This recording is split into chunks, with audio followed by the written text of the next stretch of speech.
Alors, bonjour à tous. Donc, c'est avec un très grand plaisir que je vous souhaite la bienvenue à notre webinaire ACCF. Donc, pour cette quatrième édition, donc la CCF est, je pense bien sûr vous le savez tous, du coup le niveau avancé de l'ICCF. Donc je me présente, beaucoup d'entre vous me connaissent, mais je suis Gladys Ngwasumbi, donc Sales Executive chez First Finance, et je serai votre point de contact donc pour l'inscription à la formation. Alors, avant toute chose, je tenais simplement à vous préciser que ce webinaire sera enregistré et donc je vous invite à couper vos caméras et pour simplifier les choses, bien évidemment. Alors, donc, le webinaire sera présenté par le professeur Pascal Quiré, qui, bien évidemment, est le directeur scientifique de la formation. Et nous aurons également l'immense plaisir d'accueillir donc Yann Parmentier, qui est un ancien participant de la CCF. Du coup, il nous partagera donc son expérience et vous fera part de tous les bienfaits que lui a apporté du coup la CCF. Et donc, au cours de cette présentation, donc, nous allons voir différents points. Le fonctionnement du programme, le déroulement qui est légèrement différent, on va dire, de l'ICCF pour ceux qui ont déjà suivi, parce que du coup, j'en reconnais quelques-uns. Et par la suite, donc, vous pourrez d'ores et déjà mettre un petit pied avec une petite étude de cas qui sera donc présentée au courant cette présentation. Bien évidemment, je me tiens à votre entière disposition si vous avez des questions concernant les modalités d'inscription ou le financement du programme. N'hésitez pas à poser vos questions directement dans le chat ou alors à me les envoyer par mail parce que je pense que la majorité des personnes connectées ont déjà mon adresse mail. Voilà, Pascal, c'est à vous. Bonsoir à vous tous, merci Gladys. Je me réjouis de vous rejoindre, que vous ayez fait l'ICCF avant ou pas du tout, ça n'a aucune espèce d'importance. En fait, la CCF, ça correspond au cours que je donne en majeure finance à HEC aux élèves de dernière année. C'est donc un cours de politique financière approfondie que j'ai basé essentiellement à partir de cas d'entreprise que l'on discute en salle physique. L'ICCF, pour ceux qui ont connu, ça correspondait plus au niveau des élèves de deuxième année de la grande école à HEC, d'un cours dont j'ai la responsabilité que j'enseigne depuis 1986. Et quand les MOOC sont apparus, donc j'ai créé avec First Finance et HEC ce programme ICCF qu'un certain nombre d'entre vous ont suivi en 2015. Et puis je me suis dit en 2017 qu'on pouvait aussi très bien faire l'équivalent de mes cours de la majeure finance à HEC et pas de les réserver à ceux qui sont physiquement sur le campus de Jouy en Josas, mais de les offrir à tous ceux qui ont un bon niveau en finance, que ce soit par la réactivité professionnelle ou parce qu'ils ont suivi des formations équivalentes à HEC avant d'arriver dans ce programme. Donc l'agenda, je saute parce que Gladys nous en a parlé. Voilà, donc c'est la suite logique. Ou ceux qui ont une activité nourrie en finance d'entreprise, on a à peu près 2/3 de participants qui ont fait le CCF et un tiers qui ne l'ont pas fait. Et c'est tout à fait possible. Simplement, moi, je regarde le CV des personnes pour m'assurer simplement qu'elles aient le niveau qui leur permettrait de suivre et de créer chez elles des frustrations si elles étaient trop loin du peloton, naturellement. En fait, cette formation, elle est centrée sur des problématiques auxquelles sont confrontés les directeurs financiers de nos jours. Et en fait, c'est une série de cas, de sujets, je dirais, de l'actualité toujours ou d'actualité brûlante des directeurs financiers, de cas qui correspondent le plus souvent à des cas réels. Parfois, pour des raisons de confidentialité, j'ai changé les noms, j'ai changé un petit peu les chiffres. Et ces cas, on va les discuter ensemble autour de 10 séances qui vont s'étaler d'octobre à avril, à raison d'une séance toutes les 3 semaines. Donc, c'est un rythme qui nous permet une certaine respiration. Et je préciserai tout à l'heure le travail attendu ou suggéré pour être le plus efficace possible et tirer le maximum de cette formation. Mais on va regarder déjà ensemble les thèmes que j'ai traités cette année, qui viennent de se terminer, et qu'il est probable que je retraite pour l'essentiel l'an prochain. Donc, on a un premier cas qui est un cas où on regarde un petit peu quels sont les critères mis en avant par les entreprises pour matérialiser leur performance financière, bénéfices par action, rentabilité économique, évolution des capitaux propres par action, etc. Et puis on les regarde avec un œil un petit peu critique en se disant mais comment on peut les manipuler, hein, de sorte qu'un lecteur soit mieux armé pour faire face à des communiqués de presse qui sont naturellement toujours très positifs et qui mettent en avant tel ou tel indicateur de création de valeur qui arrange le mieux l'entreprise au moment donné. Ensuite, on a une série de 5 cas. Donc, vous voyez que les noms s'enchaînent comme les années 70, 80, etc. Et l'idée, c'est de vous faire prendre conscience à travers 5 entreprises différentes, dans 5 décennies différentes, avec 5 contextes macroéconomiques très différents, en termes d'inflation, en termes de croissance en volume, et en termes de taux d'intérêt réel, c'est-à-dire taux d'intérêt une fois qu'on a déflaté de l'inflation, ce contexte macroéconomique en fait va avoir un impact considérable sur les politiques financières, s'endetter ou pas, verser plus ou moins de dividendes, voire industriels, avoir un niveau de BFR plus ou moins élevé, faire des rachats d'actions ou pas, des entreprises. Hein. Et en regardant ceci à travers des entreprises que je trouve un peu caricaturales, au sens qu'elles sont emblématiques de leur époque. C'est une façon aussi de prendre conscience qu'un directeur financier ou une directrice financière, lorsqu'elle est amenée à faire des recommandations, à prendre des décisions, elle le fait dans un cadre donné, et ce cadre macroéconomique est très important à avoir en tête, parce qu'il va restreindre substantiellement sa marge de manœuvre. Ensuite, on regarde une thématique qui est comment, d'un point de vue financier, on va analyser un secteur d'activité. Hein, comment on va analyser la filière entre la matière première jusqu'au client final, en passant par des transformations, des distributions en gros ou en détail ou en détail. Bon. Et je vous propose une méthodologie d'analyse qui va nous permettre d'identifier le maillon faible. Hein, parce que dans toute chaîne, il y a un maillon faible et l'essentiel, en tant que prêteur ou en tant qu'actionnaire, ou en tant que directeur financier, c'est de ne pas prêter au maillon faible, c'est de ne pas devenir actionnaire du maillon faible, ou c'est pas de faire une croissance externe en acquérant un maillon faible dans la filière. Et on l'illustre à travers d'un secteur que j'ai bien connu, qui est le secteur du cinéma, avec un produit financier qui a été créé à l'occasion de la dernière grande crise du secteur du cinéma. Et on fait un petit peu l'archéologie, mais je trouve qu'avoir une méthodologie, c'est quelque chose de très, très important, et on peut le dupliquer à tout secteur d'activité. Ensuite, on va regarder comment on vend une entreprise. À un moment donné, une entreprise peut avoir besoin de vendre une filiale. Quelles sont les techniques qui existent pour vendre une entreprise?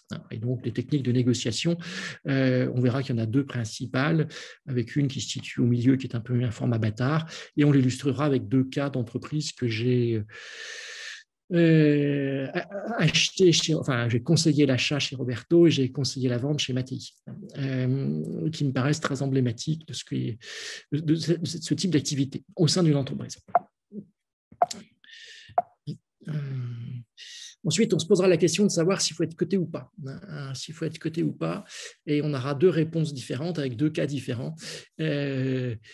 Circulo del Lectores, qui est une affaire en Colombie de vente de livres par correspondance, et Orchestra, le nom n'est pas changé. Orchestra est une affaire qui a connu des difficultés récemment, mais le problème qu'on regarde coté ou pas, s'il se pose en 2014, qui est une affaire de distribution de vêtements pour enfants et pour mamans.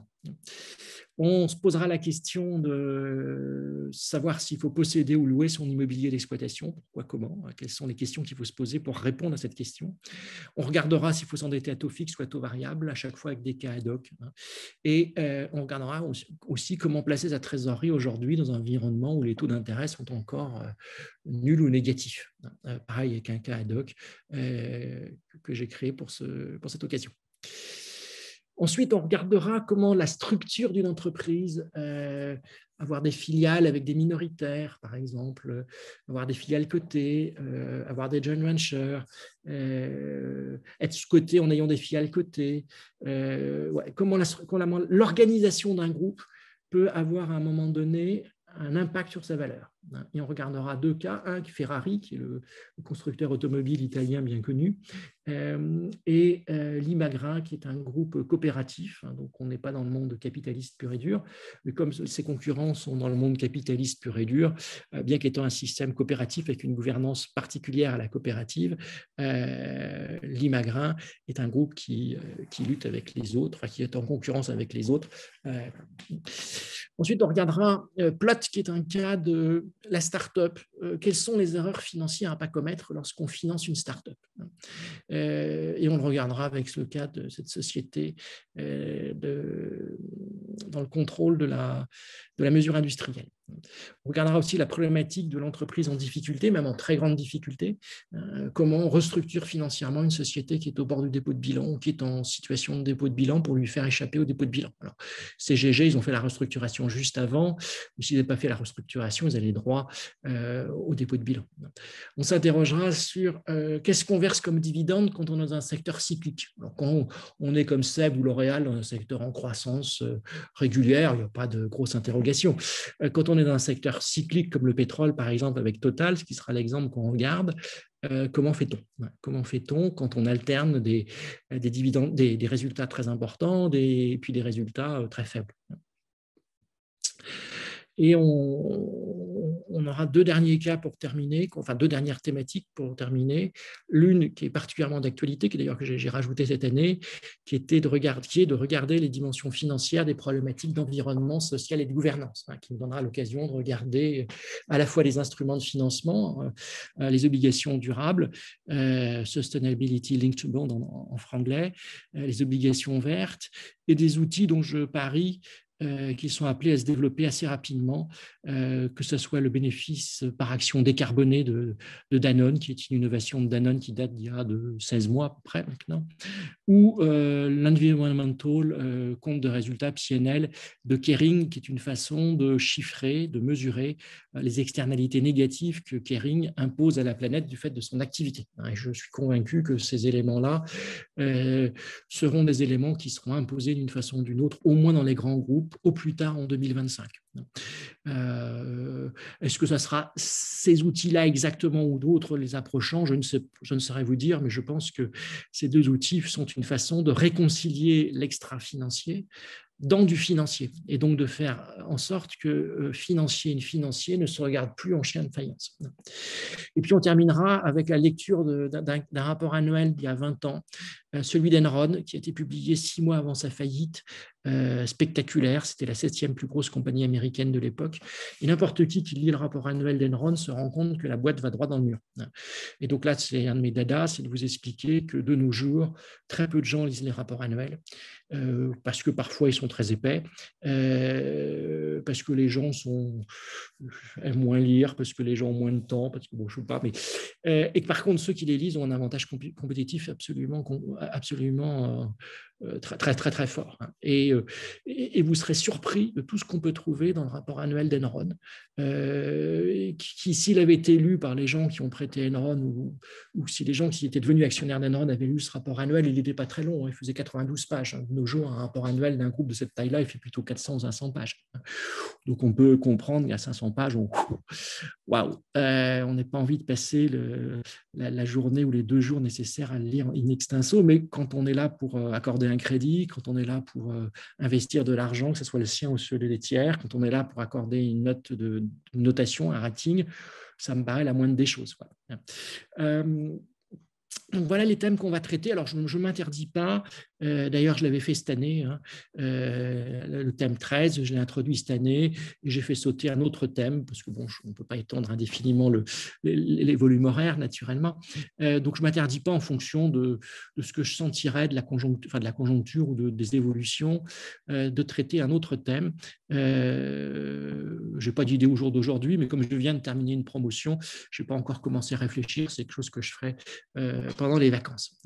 Mais enfin bon, des thèmes qu'on va traiter là, ça m'étonnerait que si j'en supprime un ou deux, ça sera le bout du monde quand même. Ça sera le bout du monde parce que je veux des thèmes pas trop pointus, je veux des thèmes d'actualité, enfin c'est ce qui est vendu, c'est des thèmes d'actualité du directeur financier, de son actualité brûlante ou de son actualité permanente. Alors, comment on fait? En fait, on se retrouvera les lundis soirs pendant 2 heures, de 20h à 22h. Pourquoi les lundis soirs? Parce qu'en général, les lundis soirs suivent les week-ends et que ça vous permet de faire le travail de préparation sur lequel je vais revenir facilement, enfin plus aisément que si on avait mis ça un mercredi, évidemment. Et vous l'avez encore bien en tête. Et puis en général, souvent le lundi soir, enfin, quand je regarde mon agenda ou celui de ma femme, on n'a pas grand-chose parce que bon, voilà, on est sorti le week-end et on se dit, bon, voilà, reposons-nous un petit peu le lundi. Bon. Et donc, voilà, ça doit être un créneau qui est plus facile. Toutes les 3 semaines, parce que je pense que 10 séances plus 2 sur lesquelles je reviendrai, mais 10 séances, ça se glisse bien, vous voyez, d'octobre à avril, sans mettre une pression trop forte. Vous avez une activité professionnelle en parallèle, vous pouvez avoir des pics aussi dans l'activité professionnelle, vous avez aussi une vie privée. Donc, toutes les 3 semaines, à l'expérience, ça nous est apparu un bon tempo. Et chaque soir, en fait, on va traiter un ou deux thèmes. Vous avez remarqué, il y a parfois des thèmes qui se traitent avec 2 cas, un ou 2 thèmes, et 2 cas. Et je me suis arrangé pour que on varie les rythmes, c'est-à-dire que vous aurez tous en groupe de 2 à adopter un cas et à le préparer à fond et à être susceptible de devoir le présenter à l'ensemble du groupe. Puis ensuite, on en discute ensemble. Donc ça, c'est le premier mode. L'un des thèmes est présenté par un groupe, le cas s'y prête, et l'autre cas, je l'ai justement écrit pour qu'il ne s'y prête pas, ça, à faire ça comme ça. Je l'ai écrit pour qu'il soit relativement court et donc vous puissiez l'avoir lu et qu'on en discute ensemble. Alors, on en discute ensemble, je vais vous guider. Je ne sais pas, on ouvre le cas. Je vous écoute. Non. Il y a des questions. On va avancer. Les questions vont nous servir de fil rouge, vont nous permettre de nous guider. Vous allez prendre la parole. On va en discuter. Ah oui, c'est peut-être ça, cette idée. Est-ce qu'on peut avoir une autre idée? Oui, effectivement, on peut aussi penser à ça. Qu'est-ce que vous en pensez? Voilà. Et comme on n'est pas très nombreux, c'est intentionnel qu'on n'est pas très nombreux, autant dans l'ICCF, on tangente les 800 ou 900 participants. Dans la CCF, on se limite à 50 participants, justement pour avoir une qualité de dialogue sur ce type de cas qui nous permettent 50 grâce à Zoom. Tout le monde ne prend pas la parole en même temps et on peut échanger. Et alors, des fois, on va au-delà de 22 heures. Je ne vous cache pas. Des fois, on termine à 22h15, 22h20, mais ce n'est pas parce que je suis bavard, c'est parce que la discussion rebondit et je trouve que c'est très intéressant et je pense que c'est aussi pour ça que vous viendriez le cas échéant.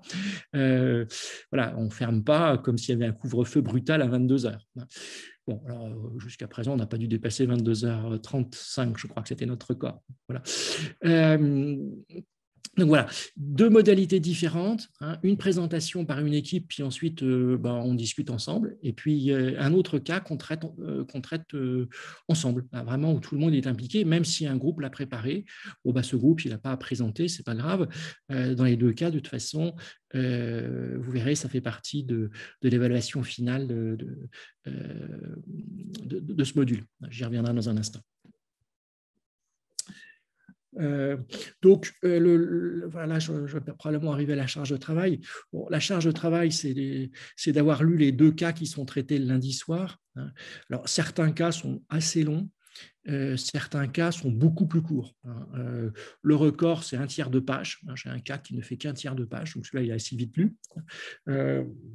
Et j'en ai un autre qui doit faire 80 pages, mais sinon, c'est des cas qui tournent autour de 20 à 30 pages à peu près.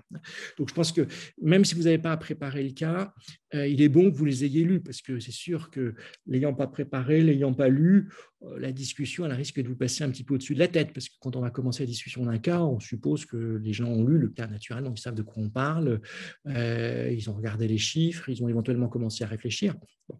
Donc, il faut l'avoir lu avant. Donc, ça, c'est une partie du travail.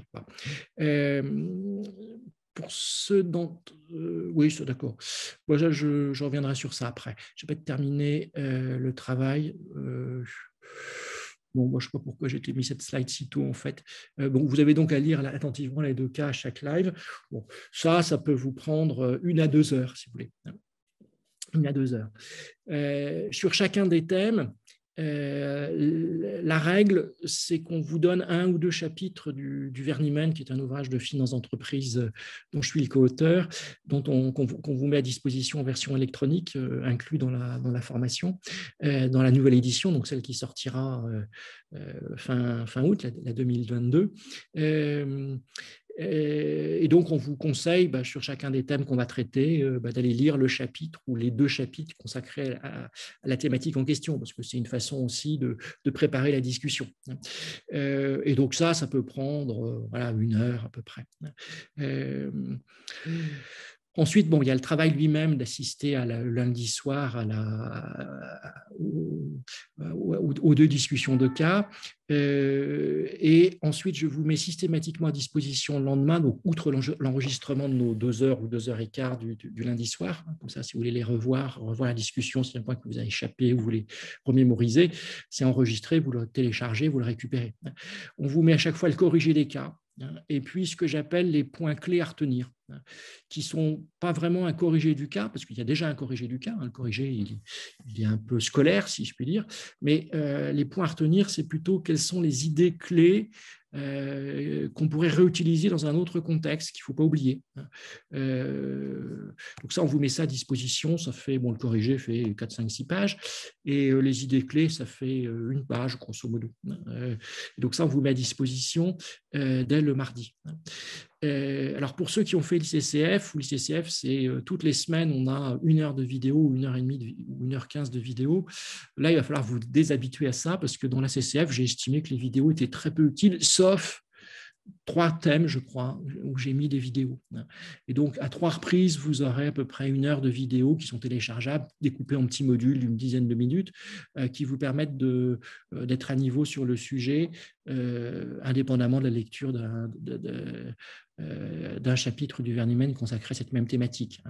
C'est-à-dire sur le thème des fusions-acquisitions, vous avez des vidéos. Sur le thème des fondements conceptuels de la finance d'entreprise, vous avez des vidéos. Le financement des startups, vous avez des vidéos. Et puis, la finance verte, responsable et durable, vous avez des vidéos. Donc, ça en fait... voilà. Et puis, avec ces vidéos, il y a des QCM pour vous permettre de vérifier que vous êtes au niveau, que vous avez bien compris. Et puis, si non, vous n'êtes pas très bon dans le résultat des QCM, c'est une incitation forte pour vous à aller revoir les vidéos, parce qu'il y a des points qui ont dû vous échapper dans ce cas-là. Les vidéos, comme pour l'ICCF, elles sont sur la plateforme, elles sont téléchargeables ensuite par devers. Vous pouvez les garder par devers vous autant que vous le souhaitez. Donc voilà pour ça.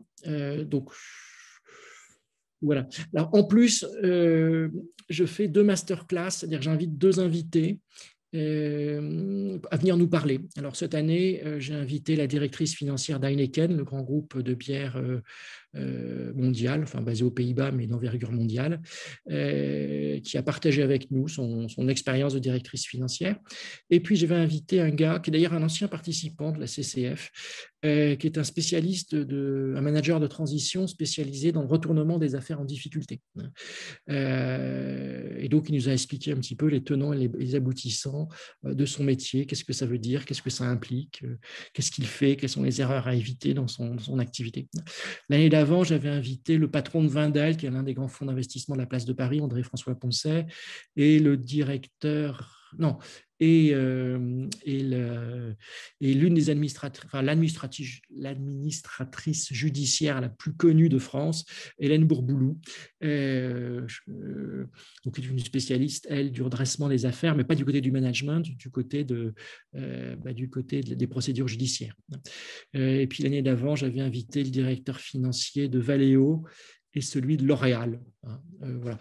Donc, je cherche à inviter des gens de qualité qui viennent passer du temps avec nous. Alors, j'espère surtout qu'on pourra faire ça en physique l'année qui vient. En général, je fais ça pas au second semestre, mais au premier semestre suivant, parce qu'on a pris nos marques, on commence à se connaître, c'est plus sympathique. Si en plus on peut le faire en physique, alors vous inquiétez pas, ceux qui ne sont pas à Paris ou qui n'ont pas le moyen d'être à Paris ce soir-là, il y a 0 problème. C'est aussi par Internet comme ce soir, et vous partagez avec l'invité, vous discutez avec lui de la même façon que si vous étiez physiquement présent. Voilà. Et donc, voilà, ça pourrait être des thèmes, là, où j'ai mis sur le papier, ça pourrait être des thèmes. Hein, je peux demander, on va en parler tout à l'heure, de groupe LVMH, je connais bien son directeur financier, Jean-Jacques Guilloni, je peux lui demander de venir et il pourrait nous parler de ces thèmes-là, par exemple. Enfin, pas du deuxième, parce que c'est pas sa tasse de thé, il ne connaît pas du tout, mais très bien des points 1, 3 et 4. Enfin, bon, ça, en général, je sollicite un petit peu les avis des uns et des autres, qu'est-ce qu'ils aimeraient, quelles thématiques sur lesquelles on aimerait plancher. Donc, voilà. Et moi, j'ouvre mon carnet où je cherche les gens, ou parfois je ne les connais pas. Le directeur financier de Valeo, je le connaissais à peine, mais je lui ai écrit, il a eu la gentillesse de me répondre oui. Donc, voilà. Donc ça, j'en ai parlé. Voilà, oui, donc ça, c'est... Alors oui, il y a aussi un forum de discussion. Hein, c'est-à-dire que si après le cours ou avant le cours, il y a des choses qui ne sont pas claires, plutôt que de m'adresser un mail, je préfère que vous alliez sur le forum et que vous posiez la question en disant, voilà, je ne comprends pas dans ce cas tel point. Et Yann Parmentier, qui nous écoute et qui m'aide, va vous répondre, ou je vais vous répondre si Yann sèche, parce que de temps en temps, ça arrive, même s'il est très bon. Et comme ça, tout le monde en profite, hein, plutôt qu'un mail bilatéral. Tout le monde en profite, parce que si vous vous posez une question, il y a de fortes probabilités que d'autres personnes se la posent aussi. Hein. Et que parfois, la timidité ou le manque de temps fait qu'on ne fait pas. Là, justement, c'est destiné à faciliter. Hein. Bon, il y a aussi les notes techniques, le cas échéant, oui effectivement. Bon. Voilà, après, il y a une notation. Voilà, il faut, pour réussir son certificat, il faut avoir une note minimum de 44 sur 70. Alors, pourquoi 44 sur 70 ?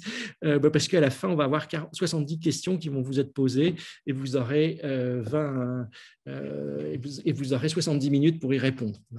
Des questions qui porteront sur l'ensemble des thèmes qu'on a vus et qui se passeront dans un centre Pearson VUE, c'est-à-dire comme un centre de passage d'examen d'une licence d'anglais ou d'un permis de conduire. Et il y en a partout dans les grandes villes du monde sans difficulté. Et puis avec 16 mois d'expérience de pandémie, si d'aventure la pandémie devait durer dans les zones où vous êtes, ne vous inquiétez pas, on a un système alternatif au passage physique en salle chez Pearson VUE. Donc ça, le test final, ça porte sur 55% de la note. C'est d'ailleurs exactement les mêmes répartitions que ce que je fais à mes étudiants de la majeure finance à HEC. 30%, je vous ai dit, par groupe de 2, vous devez choisir, et c'est vous qui les choisissez au début, l'un des 22 cas, et puis vous le présentez, et puis bon, ou si vous ne le présentez pas, c'est pas grave, vous l'avez préparé, et moi je vais le corriger par derrière, et ça fera une deuxième note.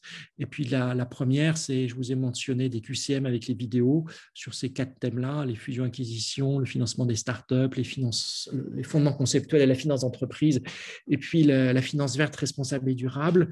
Il y a des QCM, certains sont destinés à vous aider à bien avoir assimilé, puis quand vous êtes prêt, vous passez au QCM qui s'appelle non plus entraînement, mais QCM d'évaluation. Et donc là, ça fait 15% de la note finale. Voilà.